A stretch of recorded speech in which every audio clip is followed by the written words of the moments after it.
बिस्मिल्लाहिर्रहमानिर्रहीम। पूरी दुनिया में बसने वाले किसान भाइयों, अस्सलाम वालेकुम। जहाँ जहाँ कोई एक भी इंसान बसता है, मेरा दुआओं भरा सलाम उसको पहुँचे, कबूल करना।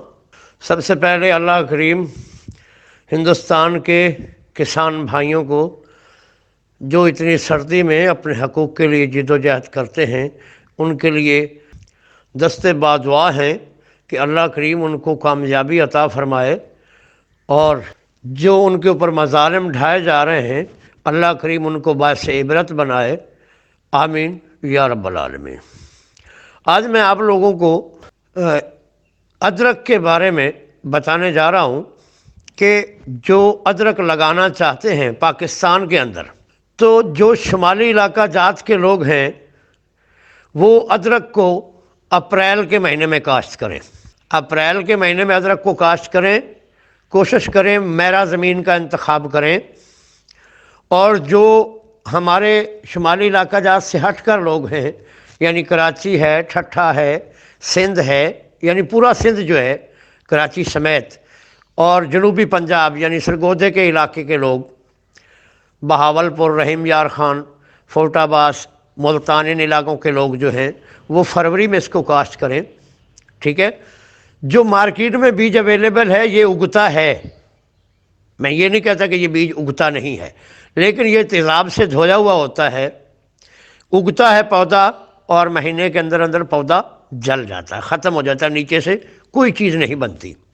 ठीक है। मेरी आप भाइयों से गुजारिश है कि हमेशा अच्छे बीज का इंतखाब करें। थाईलैंड का बीज जो है वो हमारे इलाके में बहुत कामयाब है, बहुत ज़्यादा कामयाब है।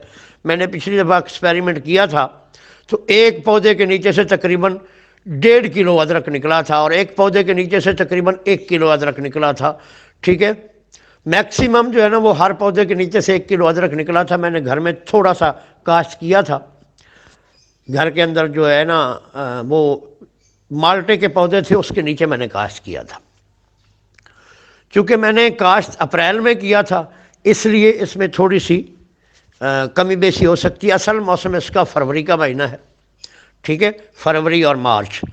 तो आप लोगों से गुजारिश ये है कि अगर किसी ने अदरक काश्त करना है तो हम बीज की बुकिंग कर रहे हैं पंजाब बैंक के ज़रिए।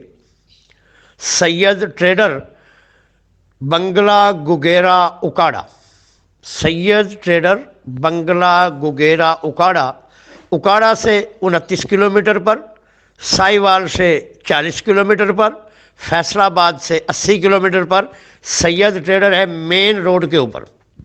ठीक है जी। हम अदरक की बुकिंग कर रहे हैं, सीड की। हमने थाईलैंड से मंगवाना है। जिस साहब ने भी सीड लेना हो अदरक का वो हमसे रब्ता कर सकता है। अदरक एक ऐसा मुनाफा बख्श फसल है कि अगर फ़र्ज़ किया आप एक कनाल में 1000 पौधा लगाते हैं तो 1000 केजी उसकी इनकम आती है, उसकी प्रोडक्शन जो है वो 1000 केजी आती है। हम तैयार पौधे भी इंशाल्लाह फरवरी में लोगों को देंगे, तैयार पौधे। और अदरक का सीड जो है उसकी हम रिज़र्वेशन कर रहे हैं, बुकिंग कर रहे हैं पंजाब बैंक के ज़रिए। अगर कोई साहब विज़िट करना चाहता है हमारा तो वो विज़िट कर ले, और विज़िट करने के बाद भी पेमेंट उसको, एडवांस बुकिंग की पेमेंट जो है वो पंजाब बैंक में ही देना होगी। ठीक है। हमारे इलाकों में मैरा ज़मीन का इंतखाब करें, पानी कम से कम दें। और दूसरी बात यह कि अगर आप अदरक को वर्टिकल फार्मिंग में उगाना चाहते हैं तो हमसे रब्ता करें, हम आपको वर्टिकल फार्मिंग में इसको उगाने का तरीका बताएंगे। अदरक को हमारे मुल्क में अदरक का बहुत अच्छा मौसम है, अदरक का बहुत प्यारी हो सकती है। कोशिश करें हमारे मुल्क का सरमाया बचाएं जो हम बाहर भेजते हैं। हमारा मुल्क बेसिकली गरीब नहीं है, हमने अपने आप को गरीब किया हुआ है। हम मेहनत करने के आदी नहीं है, कॉपी करने के आदी हैं। अपने आप को इस अजाब से निकालें, कॉपी करने के अजाब से निकालें और आने वाली नस्लों को हरा भरा और शादाब पाकिस्तान दें, जिस तरह हमारे बुज़ुर्ग हमें देकर गए थे। दरख्त लगाएं, फसलें मुनाफा बख्श उगाएं, मेहनत करें। अल्लाह फरमाता है सल इंसान इल्ला मासा, तुम जिस चीज़ की मेहनत करोगे, जिस चीज़ की कोशिश करोगे, मैं अल्लाह अता करूँगा। آپ سب کا اللہ حامی و ناصر ہو۔ ریاض حسین شاہ کو اجازت دیں، کوشش کریں کہ واٹس ایپ پر وائس میسج کیا کریں، کال نہ کیا کریں۔ پاکستان زندہ باد۔